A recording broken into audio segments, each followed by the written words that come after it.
Hi guys, today I'm gonna talk about how do you get a snake plant to make more pups. Do you know anything that boosts your snake plant's growth should also prompt it to make new fruits? The most important factor is a healthy amount of sunlight which your plant needs to power its expansion. The other important growth boosters are water, fertilizer, and container space. It's important to be cautious as you increase these growth factors. All of them can harm your snake plant instead of helping if you provide too much. And remember that even in perfect circumstances, it will take several months to get pups that are large enough to propagate. So be patient.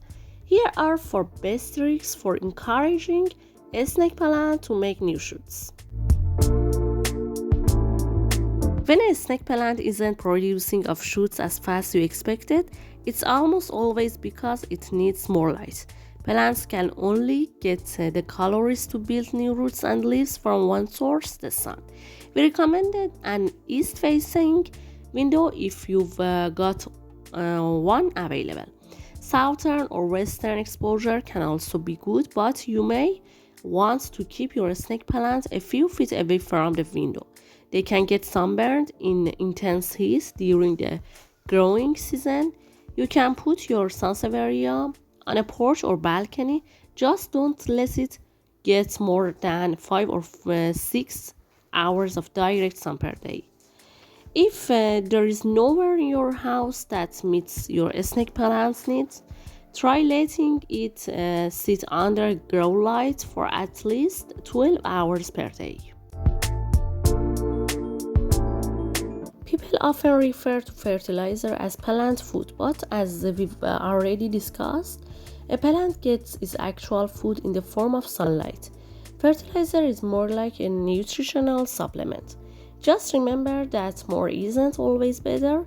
Giving your snake plant more fertilizer than it can swallow will only leave a bunch of unwanted mineral in the soil. Over time, that can dehydrate and damage the roots. You should use 10, 52, 10 or any fertilizer that phosphorus is more than potassium and nitrogen every 2 weeks.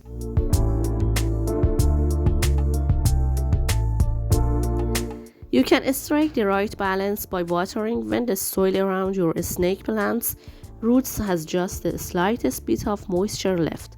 The simplest test is to poke the soil with your finger. You can greatly reduce the risk of overwatering by keeping your snake plant in soil that drains quickly. The key is to include lots of large particle ingredients that take a long time to break down, like thick chunk of rock and bark. Our go-to recipe is 40% coarse perlite, 30% orchid bark, 20% coconut coir, and 10% vermicompost. Those who would rather buy something ready-made can go for a standy potting mix intended for succulents. This isn't always strictly necessary, but if you've tried everything else and your snake plant is still hesitant about starting a family, it might be waiting on a large home. When a plant becomes root-bound, meaning that it's filled up all the available space in its pot, its growth can stagnate. The roots get in each other's way, which limits the amount of water and fertilizer they can soak up. To avoid this, we recommended moving your snake plant into a bigger pot every 3 or 4 years. You don't want to make it too much larger. An extra 2 inches of width should be enough.